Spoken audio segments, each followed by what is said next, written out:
مجيد اللهم بارك على محمد وعلى آل محمد كما باركت على إبراهيم وعلى آل إبراهيم إنك حميد مجيد بلغ الهدى بكماله كشف الدجى بجماله حسنت جميع خصاله صلوا عليه وآله لا إله إلا الله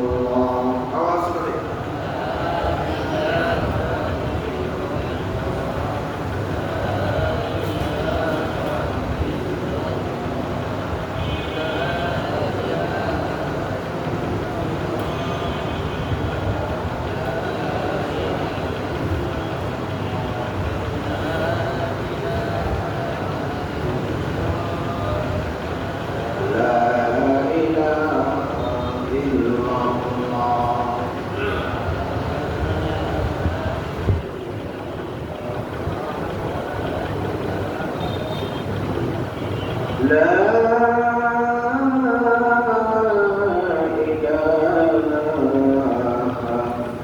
إلا الله محمد رسول الله صلى الله عليه وسلم الحمد لله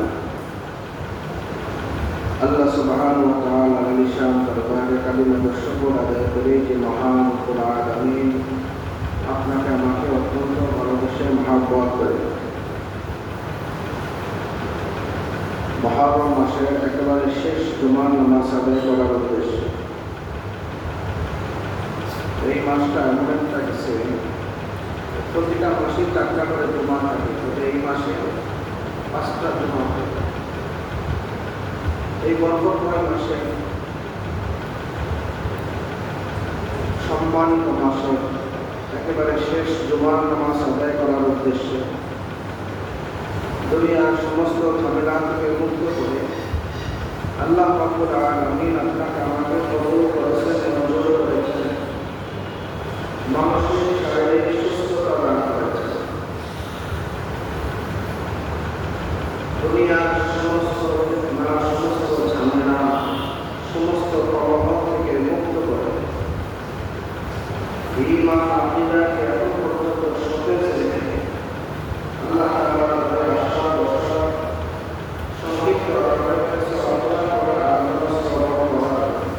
সমান সুযোগ দান করেছেন সেই মহান রব্বুল আলামিনের দরবারে উচ্চ আওয়াজে একবার শুকর আদায় করে আলহামদুলিল্লাহ। মুহতারাম হাজিরিন,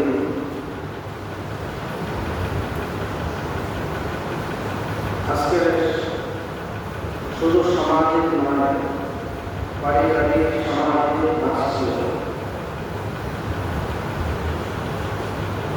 আন্তর্জাতিকভাবে চতুর্দিক থেকে ফেতনা, চতুর্দিক থেকে বিপদ, চতুর্দিক থেকে একের পর এক কলহ নানা আকার লেগে না আছে সংসারের মধ্যে শান্তি শৃঙ্খলা, না আছে সমাজের মধ্যে, না আছে শান্তি শৃঙ্খলা, না আছে দেশের ভিতরে, না না পুরা রাষ্ট্রের ভিতরে, এমনকি আন্তর্জাতিকভাবে কোনো দেশের মধ্যে পরিপূর্ণভাবে শান্তি এখন আর নাই। কারণ না থাকার কারণ কি? এই না থাকার কারণ আমরা একটাই দেখতে পাচ্ছি, যখন যে অবস্থায় থাকি না কেন, যখন যে পরিস্থিতিতে থাকি না কেন, এক কথায় কেউ কাউকে সাইড দিতে রাজি না।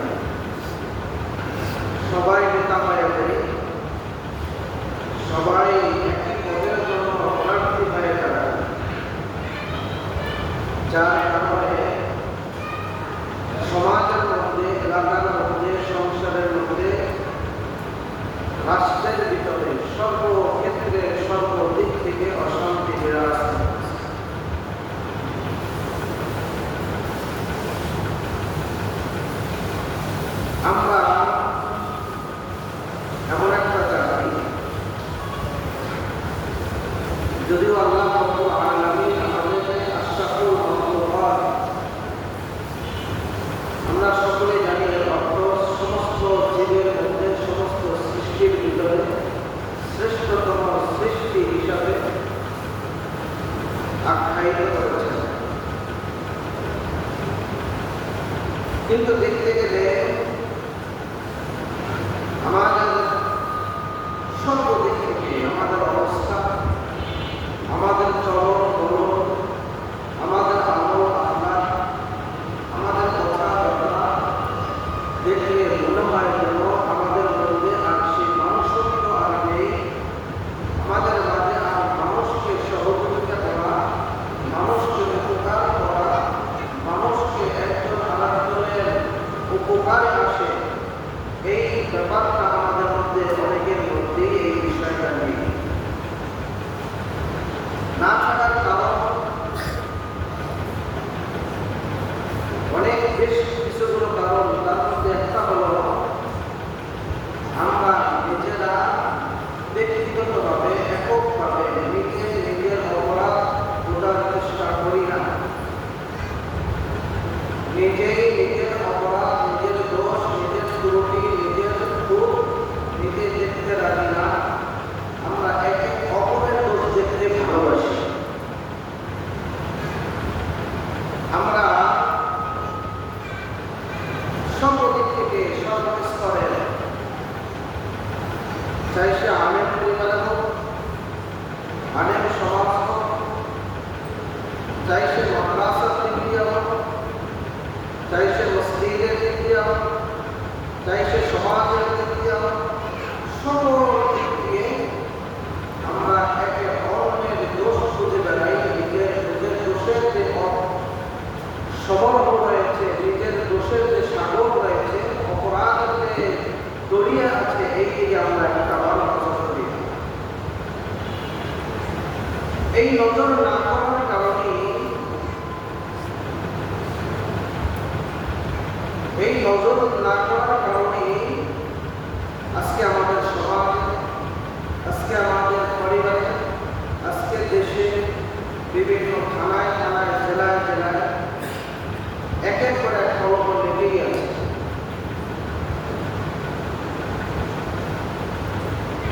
আল্লাহ রাসূল সাল্লাল্লাহু আলাইহি ওয়াসাল্লাম আমাদেরকে বলেন, পৃথিবীর জমিনে কোনো মানুষের ত্রুটি যদি গোপন করে রাখে, যে মানুষটা দ্বিতীয় অন্য মানুষের ত্রুটি, এমন ত্রুটি যে ত্রুটিগুলো যদি প্রকাশ করে, সে সমাজে লজ্জিত হবে, অপমানিত হবে, সমাজে বেরাইতে হবে, জিল্লাতে হবে। তার উপকারার্থে তাকে সতর্ক এককভাবে করিয়ে দিয়ে এবং তার অপরাধগুলো গোপন করে রাখে। আল্লাহ রাসূল সাল্লাল্লাহু আলাইহি ওয়াসাল্লাম বলেন, হাসরের ময়দানে তার 10টা অপরাধ গোপন করে দিবেন। সুবহানাল্লাহ। আমরা কি এটা করি? আমাদের মাঝে কি এই গুণটা কি আছে যে একজনের দোষ পাইলাম আর গোপন করলাম? যদি রাতে পাই, সকালবেলায় সূর্যোদয়ের আগেই কথা ছড়িয়ে যায় এলাকা থেকে। আমার ভিতরে যে দোষগুলো আছে আমরা স্বাভাবিকভাবে দেখি। আমরা যদি একটা আঙ্গুল দিয়ে কাউকে যদি ইশারা করি যে তুই ভালো হয়ে যায়, একটা আঙ্গুল দিয়ে যদি কাউকে ইশারা দিয়ে তুই ভালো হ, তোর ভিতরে এই অপরাধ আছে। আমি বললাম কয়টা আঙ্গুল দিয়ে? আওয়াজ দিয়ে বলি কয়টা? একটা। 3টা আঙ্গুল আমার দিকে তাক করা আছে। আঙ্গুলের মাথাগুলো আমাকে বলতেছে তুমিও সাবধান হয়ে যাও। যিনি অন্যকে বললা, তুমি নিজেই তো অপরাধে, তোমার অপরাধের তো শেষ নাই, সুতরাং তুমি নিজেই সাবধান হয়ে যাও। আমি বললাম এক আঙ্গুল দিয়ে, 3টা আঙ্গুল আমাকে তাক করে বলতেছে যে তুমি নিজেই সাবধান হয়ে যাও।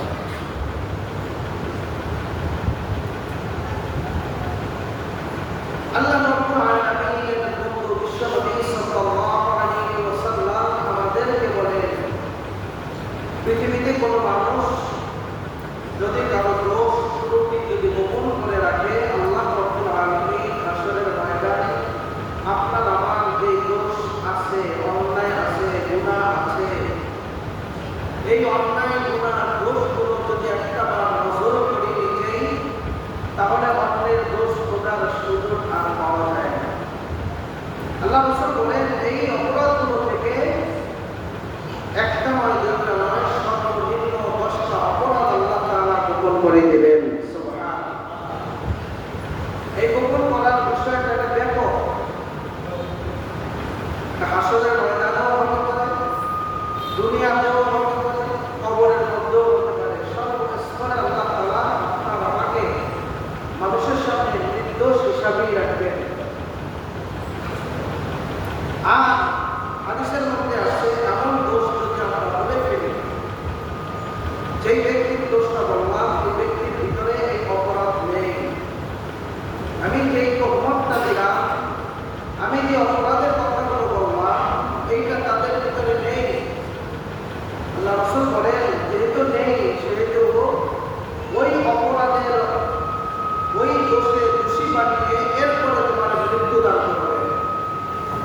এর আগে তোমার মৃত্যু হবে না। তুমি যদি আপনাকে জেনাকারের তহমত দিয়ে থাকো, তুমি যতগুলো ভালো মনে রাখো, তোমার মৃত্যুর আগ মুহূর্ত হলেও তোমাকে ঠিক ওই অপরাধী বানিয়ে দোষে দূষিত করে মানুষের সামনে প্রকাশ করে বেইজ্জতি করে এরপর তোমাকে মৃত্যু দিচ্ছে। আমাদের মধ্যে আলোচনার সংখ্যা কম, সমালোচনার সংখ্যা বেশি। কথা বলে ঠিক কিনা? আমাদের ভিতরে আলোচনার সংখ্যা কম না বেশি?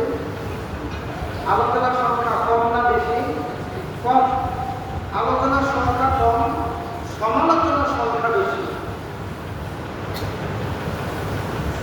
হ্যাঁ, দেখেন,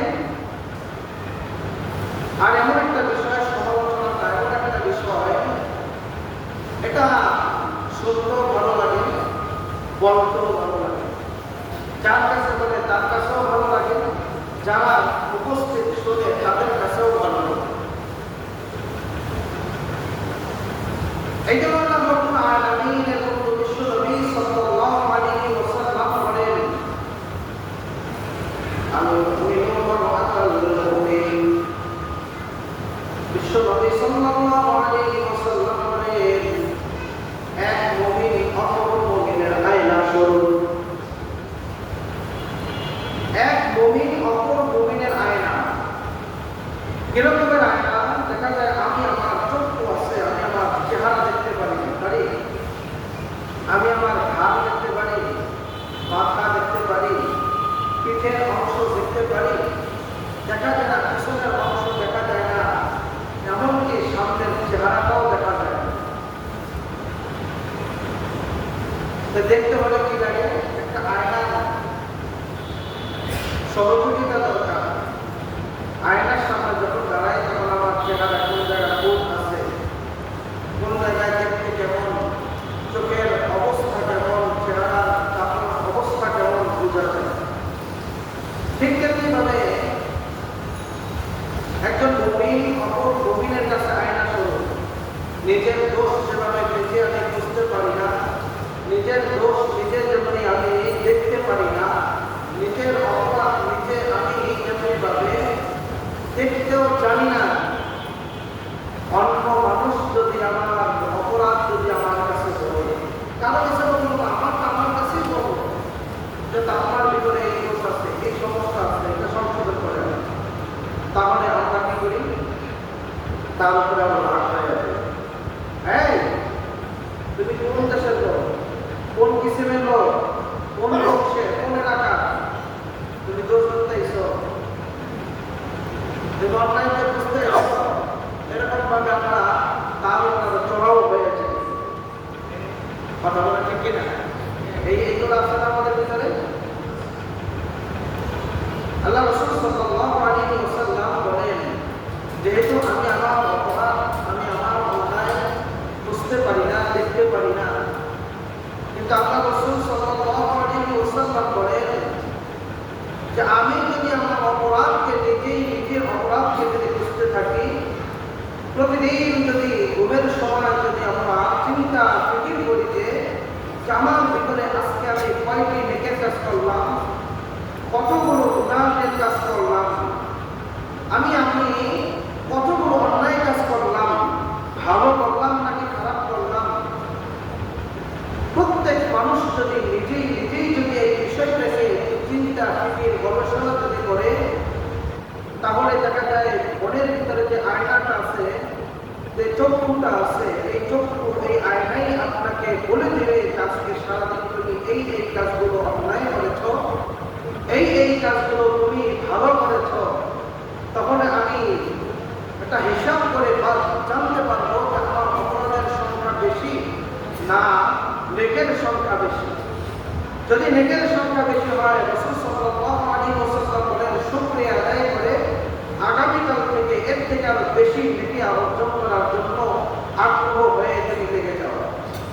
আর যদি গুনাহের কাজ যদি বেশি হয়ে যায়, অন্যায়ের কাজ যদি বেশি হয়ে যায়, অপরাধের কাজ যদি বেশি হয়ে যায়, তাহলে ইস্তেগফার করে, তওবা করে, ইস্তেগফার করে আল্লাহ তাআলার কাছে মাফ চেয়ে, আল্লাহ তাআলার কাছে ওই গুনাহ সম্পর্কে ওই দিনই তুমি আল্লাহর কাছে মাফ চেয়ে আগামী দিনের জন্য, আগামীকাল যে সূর্য উঠবে, ওই নতুন সূর্য ওঠার সঙ্গে সঙ্গে তোমার আমল থেকে ওই গুনাহগুলো যদি মাফ করানোর চিন্তা থাকে, নিজেকে সংশোধনের জন্য যদি চিন্তা চেতনা যদি থাকে, তাহলে তুমি ওই অপরাধগুলো ছেড়ে দাও।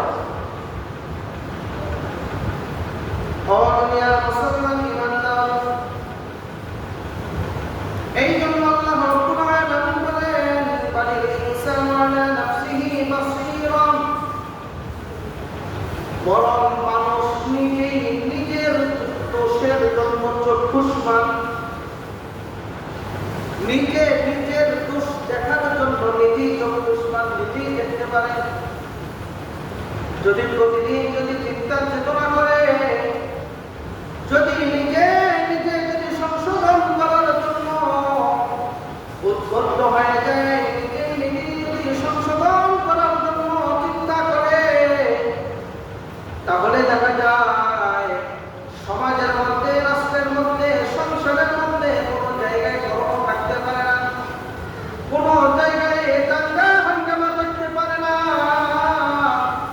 কোনো জায়গায় অপরাধের কারণে মানুষকে হত্যা করতে পারে না, পাথর দিয়ে মানুষকে শত শত মানুষের সামনে হত্যা করতে পারে না। ঠিক কিনা? ও দুনিয়ার মুসলমান ইমানদার, আল্লাহ রাব্বুল আলামিন আমাদের জন্য বলে দেন ইয়া আইয়ুহাল্লাযীনা আমানুত্তাকুল্লাহ। এর অর্থ কি সবাই জানি তো? ইয়া আইয়ুহাল্লাযীনা আমানুত্তাকুল্লাহ এর অর্থ তো জানি না? অনেকেই জানে, আমরা শুনছি অনেক। আল্লাহ তাআলা বলেন, আমাদেরকে বলেন হে ঈমানদার, ইত্তাকুল্লাহ, আল্লাহকে ভয় করো। আল্লাহ কোরআনে এই ইত্তাকুল্লাহ শব্দটা ব্যাপকভাবে অনেক অসংখ্যবার বলেছেন। কেন বলছেন? একই কাজের জন্যই না ভিন্ন ভিন্ন কাজের জন্য? ভিন্ন ভিন্ন কাজের জন্য, ভিন্ন ভিন্ন জায়গায়, ভিন্ন ভিন্ন অবস্থায় আল্লাহ তাআলা বলেন ইত্তাকুল্লাহ। এক আয়াত আল্লাহ তাআলা বলেন, সূরা আল-ইমরানের মধ্যে আল্লাহ তাআলা বলেন ইয়া আইয়ুহাল্লাযীনা আমানুত্তাকুল্লাহ হাক্কা তুকাতিহি। আল্লাহ তাআলা বলেন যে আল্লাহকে ভয় করো হে ঈমানদারগণ, আল্লাহকে ভয় করো। কি রকমের ভয়? হাক্কা তুকাতিহি, যেই ভয়টাকে তুমি ভয় মনে করো, যেই দোষীটাকে তুমি দোষী মনে করে আল্লাহর সামনে ক্রন্দন করবে, কান্না করবে, যেটাকে তুমি ভয় মনে করো যে এইটা ভয়ের বিষয়, ওই প্রকৃতভাবেই তুমি আল্লাহকে ভয় করো। কেন ভয় করার কথা বললেন? প্রকৃতভাবে কারণ এর উপর আল্লাহ তাআলা বলেন ওয়ালা তামুতুন্না ইল্লা ওয়া আনতুম মুসলিমুন। কারণ তোমার মৃত্যু হবে, এই মৃত্যুর পরে তুমি আমার সামনে আসবে। আমি কিন্তু তোমাকে মুসলমান হিসাবেই পাঠিয়েছি, আমি কিন্তু তোমাকে ইমানদার হিসাবেই পাঠিয়েছি, আমি কিন্তু তোমাকে জান্নাত থেকেই পাঠিয়েছি, আমি কিন্তু তোমাকে তোমার ঈমানের দায়িত্ব দিয়েই পাঠিয়েছি। সুতরাং এই ঈমানটা যেন নষ্ট না হয়, এই ঈমানটা যেন হারিয়ে না যায়, তুমি আমার সামনে বেঈমান হয়ে আসো না, আমার সামনে অপরাধী হয়ে এসো না, আমার সামনে মুনাফিক হয়ে এসো না, আমার সামনে গাদ্দার হয়ে আমার সামনে দাঁড়িয়ে। দেখেন, যদি আমি কোনো মালিকের যদি গাদ্দারি করি, কোনো মালিকের যদি বেঈমানি করি, যদি আমি জানি ওই মালিকের সামনে আমার যাইতে হবে বেতন করতে, সারা মাস আমি ডিউটি করি নাই, কিন্তু মাস শেষে মালিকের সামনে আমাকে দাঁড়াইতে হবে বেতনের টাকা দেওয়ার জন্য, তাহলে এই চিন্তাটা যদি আপনার আমার মনে থাকে, তাহলে যারা গার্মেন্টস শ্রমিক আছে তারা কি কাজে ফাঁকি দিতে পারে?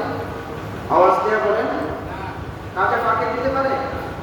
অনেক শ্রমিকরা আমাকে বলে, হুজুর নামাজ পড়ার সময়ই নেই, সুযোগই নাই। আর নামাজ পড়তে গেলে বিএনপি যারা আছে খুব অকট্ট ভাষায় আমাদেরকে গালিগালাজ করে। কারণ কি? কারণ হলো এটাই যে নামাজ পড়তে গেলেই তারা আমাকে কথা বলে, নামাজ পড়তে গেলেই তারা আমাকে গালিগালাজ করে। এরকমের অভিযোগ অনেক শ্রমিকদের। আমি বলবো তাদের জন্য এই অভিযোগটা পরিপূর্ণ সঠিক নয়। কারণ আমি যতটুকু জানতে পারি, যদিও হিন্দু কর্মস্থল যদি হয়, মালিক যদি হিন্দু হয়, বিদ্রোহী হয়, আপনি বলুন, আপনি যদি আপনার ধর্ম পালন করার জন্য, আপনার ইবাদত পালন করার জন্য চান, আপনাকে কি বাধা দিবে? আজ পর্যন্ত শুনছেন? হ্যাঁ দেয়, কিছু কিছু আছে, জায়গা আছে দেয়, কিন্তু ওটা কম, সংখ্যা কম। বেশিরভাগ যার যার ধর্ম পালনের জন্য প্রত্যেক স্তর থেকে, প্রত্যেক জায়গা থেকে স্বাধীনতা আছে না নাই? যদি বলেন যে জিএমপি আমাদেরকে গালিগালাজ করে নামাজ পড়তে গেলে, তা আমি যতটুকু জানলাম, আমাদের জন্য যদি আপনাদেরকে 20 মিনিট সময় দেয় বা 25 মিনিট সময় দেয়, আপনারা নামাজ পড়েন না পড়ে দোকানে গিয়ে আড্ডাবাজি দেন, চা খান, বিড়ি খান, সিগারেট খান, টিভি দেখেন, কালপক্ষ মহিলা, এরপরে আরো ওইখানে 20 মিনিটের জায়গায় আরো 20 মিনিট সময় লস করে এরপরে কর্মস্থলে ঢোকেন। কথা বলে ঠিক না? এরকমের না? এখন দেখেন, আপনি যদি আপনাকে সময় দিল মানে 20 মিনিট, উদাহরণস্বরূপ আধা ঘন্টা সময় দিল, সেখানে আরো 10 মিনিট 15 মিনিটের লস করেন, এটা তো মালিকের লস করলেন। আপনাকে মানে সুযোগ দিয়েছে নামাজ পড়ার জন্য, আপনি নামাজ না পড়ে আপনি আড্ডাবাজি দিলেন, আপনি নামাজ না পড়লে চায়ের দোকানে বিড়ি সিগারেট খেয়ে আপনি সময় নষ্ট করলেন, আরো 10 মিনিট 15 মিনিট লস করে এরপরে কর্মস্থলে ঢুকলেন। এভাবে 1 দিন 2 দিন 3 দিন, এরপর মালিক কি বলবে? যাও সময় নষ্ট করো, সমস্যা নাই, এই কথা বলবে? আওয়াজ দিয়ে বলেন না। মালিক এই কথাই বলবে, তুমি যেহেতু সময় নষ্ট করো, তুমি যেহেতু নামাজ পড়ো না, আমি জরিপ করে দেখলাম তুমি চায়ের দোকানে আড্ডাবাজি দাও, তুমি সময় নষ্ট করো, অপচয় করো, গালগপ্প দিয়ে সময় নষ্ট করো, সুতরাং কালকে থেকে আর সুযোগ দেওয়া হবে। কথা বলেন ঠিক কিনা? এরকমই তো নাকি? দেখুন, আমরা যদি এসে বলি যে মালিক আমাকে সুযোগ দেয় না, এটা কি মালিকের উপরে তহমত দেওয়া হইল না? মালিক আপনাকে সুযোগ দিয়েছে, যথেষ্ট সুযোগ দিয়েছে, আপনি কাজে লাগান না। এখন কাজে না লাগে মাস শেষে যখন মালিকের কাছে দেয়, বলবেন আমার বেতনটা দেন, পারিশ্রমিকটা দেন, মালিক তখনই তো আপনাকে ধরবে যে তুমি তো এই মাসের মধ্যে এত ঘন্টা এত দিন তুমি সময় লস করেছ, সুতরাং ওই সময়ের বেতন কাটা।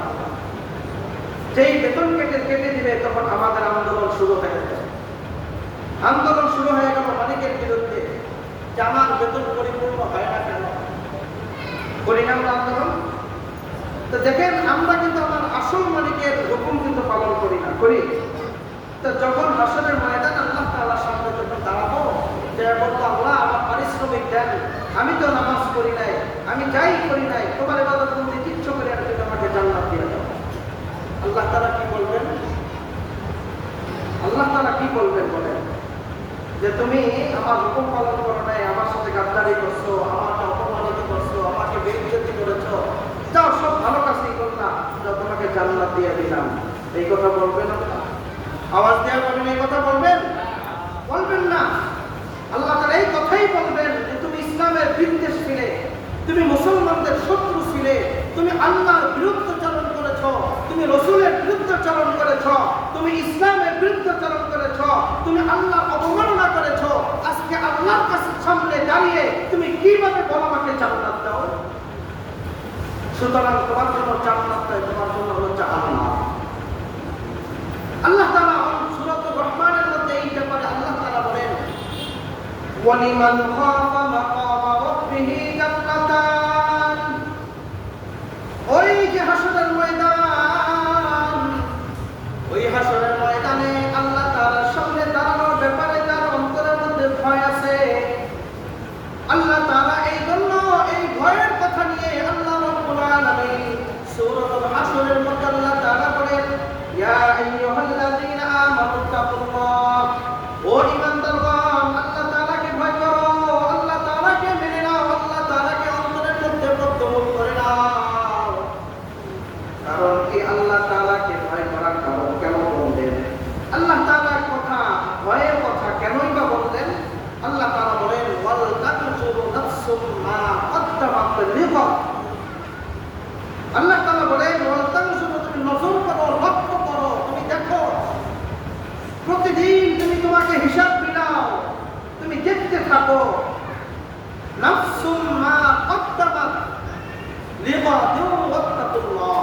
আল্লাহ তাআলা বলেন, তুমি তোমার হিসাব মিলাও, তুমি তোমার হিসাবকে দেখতে থাকো, তুমি তোমার হিসাবকে দেখো যে আগামীকালের জন্য, অর্থাৎ কিয়ামতের পরে চিরস্থায়ী জিন্দেগীর জন্য, চিরস্থায়ী জান্নাতের জন্য, চিরস্থায়ী সময়ের জন্য, চিরস্থায়ী হায়াতের জন্য, চিরস্থায়ী বাসস্থানের জন্য তুমি কি পাঠিয়েছ।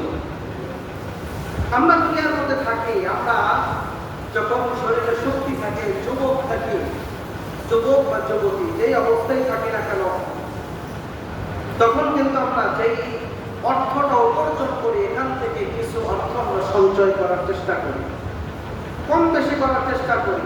কারণ নিয়ম একটাই, যখন চাকরি থাকবে না, যখন কর্ম করার শক্তি থাকবে না, তখন ওইটা দিয়ে আমি উপকার লাভ করব। তো দুনিয়ায় যখন আমরা এটা করি, হাসরের ময়দানের জন্য তো আমরা ওটা করি না, যে আমরা দুনিয়াতে কষ্ট করব, দুনিয়া বলতে চিরস্থায়ী নয়, ক্ষণস্থায়ী। এই ক্ষণস্থায়ী জায়গায় যখন আমি কষ্ট করব, ক্ষণস্থায়ী জায়গায় কষ্ট করে চিরস্থায়ী জায়গায় সুখের ব্যবস্থা করে নেব, এই জন্য আমরা কখনো করি। আল্লাহ রাব্বুল আলামিন বলেন, ওয়াল তাকজুরু নাফসুম মা কদ্দামাত লিগাদ। তুমি আমার সামনে যে আসলে উপস্থিত হওয়ার জন্য আগে কি কিছু পাঠিয়েছো? কোনো নেকি পাঠিয়েছো নাকি রেখে আসছো? বাজারে গেছো, বাজার করছো, এখন বাজার করার পর বাজারের সজার ব্যাগটি বাড়িতে আনলা নাকি বাজারেই রেখে আসছো? একটু নজর করো। বাজার করে বাজারের ব্যাগটাকে বাড়িতে এনেছো নাকি রাস্তায় ফেলে দিয়ে আসলা বা কোথাও রেখে আসছো? একটু নজর করে দেখো। আল্লাহ রাসূল সাল্লাল্লাহু আলাইহি ওয়াসাল্লাম বলেন, দুনিয়াটা হলো আখিরাতের বাজার। দুনিয়াটা কি আখিরাতের? দুনিয়া থেকে বাজার করে নিতে হবে, সঞ্চয় করে নিতে হবে আখিরাত সুখ শান্তির জন্য। দুনিয়া থেকে যদি আমি সঞ্চয় করতে যদি না পারি, দুনিয়াতে যদি আমরা এটাকে মানে এক করে নিতে না পারি, আগে যদি জমিয়ে না নিতে পারি, তার হাসরের ময়দানে কিয়ামতের দিন মৃত্যু থেকে নিয়ে একেবারে জান্নাত অথবা বিচার কার্য শেষ পর্যন্ত আপনার আমার জন্য দুঃখের আর শেষ থাকবে না। এই জন্য আল্লাহ রাব্বুল আলামিন বলেন, ওয়াল তাকজুরু নাফসুম মা কদ্দামাত লিগাদ। এরপরে আবার বলেন, ওয়াত্তাকুল্লাহ। ও বান্দা, আমি যে কথাটা বললাম এটাকে একটু সাবধানভাবে শুনবে, সাবধানতা সহকারে তুমি আল্লাহকে ভয় নিয়ে তুমি এই বিষয়টা তুমি চিন্তা চেতনা চিন্তা থেকে করতে থাকো। আমরা কিন্তু তেমনটা করি না, করি কি বলেন? আওয়াজ দেওয়া বলেন, করি। যারা এই কাজগুলো করবে তাদের জন্য আল্লাহ তাআলা সূরাতুর রহমানে বলেন, ওয়ালিমান খাফা মাকামা রাব্বিহি জান্নাতান। আল্লাহ তাআলা বলেন, আমার সামনে উপস্থিত হওয়ার জন্য, তার রবের সামনে সাক্ষাৎকার নেওয়ার জন্য যে মানুষটা ভয় নিয়ে চলে, জানার তো হিসাব দিতে হবে, মালিক তো আমার আছে একজন, ওই মালিকের সামনে তো আমাকে দাঁড়াইতে হবে, শেষে বেতন নিতে হবে, হায়াতের শেষে, তার দিনের শেষে তার সামনে যাইতে হবে। ওই মালিকের সামনে কি আমি কিভাবে বলবো যে আমাকে বেতন দেন, আমার পারিশ্রমিক দেন, আমাকে জান্নাতের ব্যবস্থা করেন, কিভাবে বলবো? আল্লাহ তাআলা বলেন এই কথাটা যদি সে অন্তরের মধ্যে কবুল করে নিয়ে চলে, আল্লাহ তাআলা ওই মানুষটার জন্য একটা নয়, দুইটা নয়, এই পৃথিবীর তুলনায় 20 গুণ বড় জান্নাত দান করবেন। কত গুণ বড়? আল্লাহ তাআলা বলেন দুইটা জান্নাত দিবেন। এক সর্বনিম্ন যে জান্নাতটা পৃথিবীর তুলনায় কয় গুণ বড়? 10 গুণ। কয় গুণ? তো জান্নাতান, এখানে আল্লাহ তাআলা তাসনিয়া ব্যবহার করেছেন, দ্বিবচন ব্যবহার করে বলেছেন তাকে দুইটা জান্নাত আমি আল্লাহ দান করব। তো দুইটা জান্নাত যদি দান করে 10 গুণ 10 কত হয়? 10 প্লাস 10 কত হয়? 20। আল্লাহ তাআলা বলেন 20 গুণ বড় পৃথিবীর তুলনায় আমি ওই জান্নাতটা তাকে দান করব। খুশি হন নাই? আর আজগবি কথা, বিশ্বাস হইতেছে না। কি বলেন? বিশ্বাস হয় না? জান্নাত আল্লাহ কেমনে দিবে এত বড় জান্নাত? আরে দুনিয়ার মধ্যেই তো আমরা দশটা জায়গা রাখতে তো অবস্থা 12 হয়ে যাবে। এক বিঘা জায়গা রাখতে জীবন শেষ। একটা 5 তলা বিল্ডিং করতে দাড়ি চুল পেকে গেছে। বিদেশ থাকলাম, দেশে খাটলাম, সব জায়গায় খাটলাম, এত খাটার পরে জীবন শেষ করে দাড়ি চুল পাইকে গেছে। এখন মাত্র 5 তলা একটা বিল্ডিং করলাম। মাত্র 40, 50, 60 বছর শেষ কইরা একটা যদি 5 তলা 7 তলা বিল্ডিং করলাম, আর এই আল্লাহর সামনে যদি দাঁড়ানোর ভয় নিয়ে যদি চলি, আর সেই অনুযায়ী যদি চলি, আল্লাহ তাআলা এই পৃথিবীর তুলনায় 20 গুণ বড় জান্নাতটা দিবে। কিভাবে সম্ভব? আপনারা কি বলেন? সম্ভব এটা? হ্যাঁ, সম্ভব। আল্লাহ রাব্বুল আলামিন বলেন,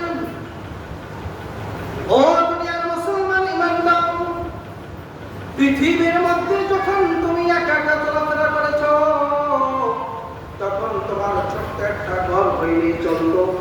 যখন তুমি নতুন করে বিবাহ করলা, তখন এক ঘরে নয়, 2টা ঘরের দরকার হইল। যখন সন্তানাদি হইল, তখন একটা ঘর 2টা ঘর আরো বানাইতে হয়। যখন আত্মীয় স্বজন বাড়তে থাকে, তখন আরো বানাইতে হয়। একে একে করতে করতে বিশাল জায়গা তোমার দরকার হয়। হাসরের ময়দানে তুমি যখন একা ঢুকবা না, যখন হাসরের ময়দানে ঢুকবা, ঢোকার সঙ্গে সঙ্গে তোমার জন্য পৃথিবীর তুলনায় 20 গুণ বড় একটা জান্নাত দান করবে। ওই জান্নাতটার মধ্যে তুমি একাই থাকবে না, তোমার বন্ধু বান্ধব, আত্মীয় স্বজন, মা বাবা যারা আছে সকলেই ওই জান্নাতের মধ্যে থাকবে। ও দুনিয়ার মুসলমান ইমানদার, এই জন্য দেখেন আমরা জান্নাতে যাইতে চাই কারা কারা? জান্নাতে যাইতে চাই কারা কারা? যাইতে চাই। কষ্ট করতে রাজি আছি? মোটেও না, ইনশাল্লাহ এটা হয় না। কষ্ট করতে রাজি না, জান্নাত পাবো। পরীক্ষায় ভালো রেজাল্ট করবো। এই যে কয়েকদিন আগে যে এসএসসি পরীক্ষা গেল, রেজাল্ট দিছে, পরীক্ষায় ভালো রেজাল্টের আশা সবাই করেছে। যে চেষ্টা করে না সেও করেছে, যে চেষ্টা করেছে সেও করেছে। সবাই কি ভালো রেজাল্ট পাইছে? আওয়াজ দিয়ে বলেন, সবাই পাইছে? সকলে পাইনি। কারণ কি? তার চেষ্টা এবং নিয়ত এক ছিল না। শুধু নিয়ত ছিল ভালো রেজাল্ট করব, নিয়ত ছিল গোল্ডেন পাবো, নিয়ত ছিল স্টাম্প করব, নিয়ত ছিল ভালো একটা কিছু করব, কিন্তু চেষ্টা আর নিয়ত এক ছিল না। মনের কথা আর মুখের অবস্থা এক ছিল না, যার কারণে তারা পায় না। কথা বলে ঠিক না? যারা চেষ্টা করেছে তারা পাইছে। আমরাও যারা চেষ্টা করব দুনিয়ার মধ্যে যে ভালো রেজাল্ট করার জন্য, আল্লাহ তাআলার সামনে গোল্ডেন পাওয়ার জন্য, এ প্লাস পাওয়ার জন্য, এ গ্রেড পাওয়ার জন্য যদি চেষ্টা করি, মনের চাহিদা আছে জান্নাতে যাব। প্রত্যেকের মনের যদি বলি জান্নাতে যেতে চান কারা কারা, সবাই হাত তুলবে। কিন্তু যদি বলে এক ওয়াক্ত নামাজও বাদ দেওয়া যাবে না, আল্লাহর হুকুম কোনটা বাদ দেওয়া যাবে না, মানুষকে কষ্ট দেওয়া যাবে না, মানুষের অবস্থা বোঝার চেষ্টা করতে হবে, অপর অন্যের দোষ দেওয়ার আগে তার অবস্থা কাইফিয়াত বুঝতে হবে, এইভাবে যদি চলতে হয়, চলতে পারবো কারা কারা? কেউ না। যদি বলে কষ্ট করতে হবে, গুনাহ ছাড়তে হবে, অন্যায় ছাড়তে হবে, নিজের দোষ নিজে দেখতে হবে, অন্যের দোষ দেখা যাবে না, অন্যের অপরাধ দেখা যাবে না, নিজেই সংশোধন হয়ে যাও। আল্লাহ তাআলা বলেন, বালিল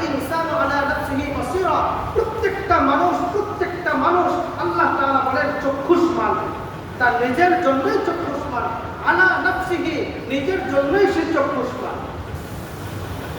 যদি নিজের জন্যই যদি চক্ষুষ্মান হয়ে যায়, আল্লাহ তাআলা বলে ওই মানুষটার জন্য আমি 20 গুণ বড় জান্নাত দিয়ে দিব, 20 গুণ বড় জান্নাত দিয়ে দিব। কিন্তু আমাদের মধ্যে সেই অবস্থা আছে নাই। আমরা কিন্তু একে অপরের দোষ খোঁজার মধ্যে খুব ভালো। একে অপরের উপরে তোহমত দেওয়ার জন্য 1 নাম্বার, একে অপরের উপরে দোষ দেওয়ার জন্য 1 নাম্বার, একে অপরের দোষ দেখার জন্য 1 নাম্বার। হ্যাঁ, আপনারা যদি অনেকে বলতে পারেন যে আপনারা এখানে বসে অনেক কিছু বলতে পারেন, অনেক দোষের কথা বলেন, অমুকের এই দোষ, ওই দেশের এই দোষ, ওই এই দোষ। আপনারাও তো বলেন, কি বলেন? বলি না? আওয়াজ দেয় না? বলি না? আমরা বলে এই যে আমরাও যে বলি, আপনারা বলেন, বলতে বুঝুন, আপনারাও তো বলেন, আমরাও বলি। সমস্যা কোন জায়গায়? সমস্যা একটাই, রাসূলুল্লাহ সাল্লাল্লাহু আলাইহি ওয়াসাল্লাম বলেন, যেই মানুষের দ্বারা সমাজের ক্ষতি হয়, যেই মানুষের দ্বারা রাষ্ট্রের ক্ষতি হয়, যেই মানুষের দ্বারা আরো 10 জনের ক্ষতি হয়, 10 জনকে সহযোগী উপকারের জন্য, সতর্ক করার জন্য, 10 জনকে সাহায্য করার জন্য, সামনে ভবিষ্যতে বিপদে না পড়ে এই জন্য যত যারা অপরাধী করবে, যারা অন্যায় করবে, আল্লাহর দুশমন, রাসূলের দুশমন, জাতির দুশমন, দেশের দুশমন, রাষ্ট্রের দুশমন, এই যে অপরাধী এইগুলো মানুষের কাছে প্রকাশ করে দাও, যাতে করে সামনের মানুষগুলো ভবিষ্যতে ওই অপরাধ যেন না করে, ওই মানুষ থেকে যেন সাবধান হয়ে যায়। এলাকার মধ্যে ডাকাত হচ্ছে, এখন বলেন আর দোষ করা অপরাধ বলা যাবে না, ডাকাত হচ্ছে, সকালে চুপচাপ বসে থাকি। ডাকাত আপনাদেরকে সম্মান করে চলে যাবে নাকি? না, আপনাদের যা কিছু আছে সব কিছু নিয়ে যাবে, এমনকি আপনাদেরকে মেরে রক্তপাত করেও যাবে। এই গত বছর যখন স্বৈরাচারী সরকার যখন দেশ থেকে পলায়ন করলো, দল যখন ভেঙে গেল, তখন মানুষ খুব আতঙ্কের মধ্যে ছিল। বিভিন্ন জায়গায় ডাকাতি হইতেছে। আমাদের এলাকাও, এই এলাকায় এরকম একটা আতঙ্ক ছড়ায় পড়ছিল না, যে ডাকাত ঢুকতেছে, মাইকিং হয়েছে, কত কিছু। কারণ মানুষ সকলের ভয়ে আতঙ্কিত হয়ে গেছে। কারণ ওই ডাকাত যদি এলাকার মধ্যে ঢোকে, এলাকার যেই ঘরে যাবে ওই ঘরের মানুষগুলো মেরে ফেলবে, ওই ঘরের কোনো না কোনো ক্ষতি করে ফেলবে। এই ভয়ে সকলে আতঙ্কিত অবস্থায় ছিল। এই অবস্থায় যদি আমরা ঘুম হারাম করতে পারি, ওই অবস্থায় যদি আমরা ঘুম হারাম করতে পারি, আল্লাহ তাআলা আমাদেরকে বলেন, শয়তান তোমার সামনে ডাকাত হিসাবে আসছে, তোমার ডানে আছে, বামে আছে, সামনে পিছনে, এই ডাকাত দল তোমার সামনে আছে। ইসলামের শত্রু চতুর্দিকে ডাকাতি করার জন্য প্রস্তুতি নিয়েছে। ইসলামের শত্রু, দেশের শত্রুরা চতুর্দিকে ডাকাতি করার জন্য প্রস্তুতি নিয়েছে। এখন তোমরা যদি সতর্ক না হও, আজকের যেমন দেশের মধ্যে কলহ চলতেছে, আর সামনে কোনোদিন এই কলহ শেষ হবে না, একের পর এক লাগতেই থাকবে, একের পর এক শেষ হবে না, কোনোদিন শেষ হবে না। তোমরা দুনিয়া থেকে চলে যাবে, এই একের পর এক দুশ্মনী চলতে থাকবে, দাঙ্গা হাঙ্গামা চলতে থাকবে। পরিবারের মুসলমানরাও এক কোনোদিন হতে পারবে না, মসজিদও সংস্কার করতে পারবে না, মসজিদ কোনোদিন সংস্কার হবে না। এই মসজিদ একেবারে আল্লাহর সামনে দাঁড়াবে অপরাধী হিসাবে। এই মসজিদ আল্লাহর সামনে দাঁড়িয়ে বলবে, আল্লাহ, এলাকার মানুষগুলো আমাকে সংস্কার করে নাই, এলাকার মানুষগুলো আমার কোনো উপকার করে নাই, এলাকার মানুষগুলো আমাকে তারা দাঙ্গা হাঙ্গামা করে, একে অপরাধের দোষ চর্চা করে আমাকে ক্ষতিগ্রস্ত করেছে। সুতরাং আমাকে যেভাবে ক্ষতিগ্রস্ত করেছে, তুমিও তাদের ক্ষতিগ্রস্ত করো। কথা বলে ঠিক কিনা? আওয়াজ দিয়ে বলো ঠিক কিনা? আল্লাহর সামনে বলবে না? আমরা এই কথা জানি না, মসজিদ আল্লাহর সামনে, আল্লাহ তাআলার সামনে সুপারিশ করবে, জানি না? হ্যাঁ, মসজিদ আল্লাহর সামনে সুপারিশ করবে। যদি সুপারিশ করতে পারে, তাহলে আপনার বিরুদ্ধেও সুপারিশ করতে চাবে। কথা বলে ঠিক কিনা?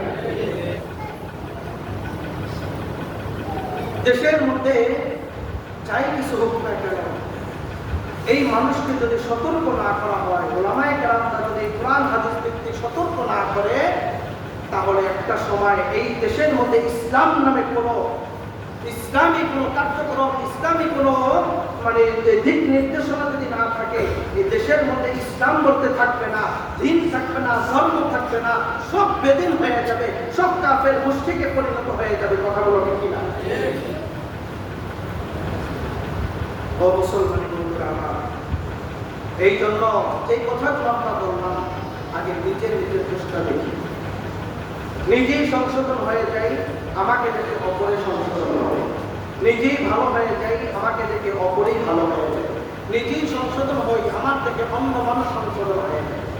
রাসূল সাল্লাল্লাহু আলাইহি ওয়াসাল্লাম সর্বপ্রথমে তরোয়াল নিয়ে ঝাঁপিয়ে পড়েন নাই, সাহাবায়ে কেরামরা তরোয়াল নিয়ে ঝাঁপিয়ে পড়েন নাই, প্রথম নিজেই সংশোধন হয়েছে।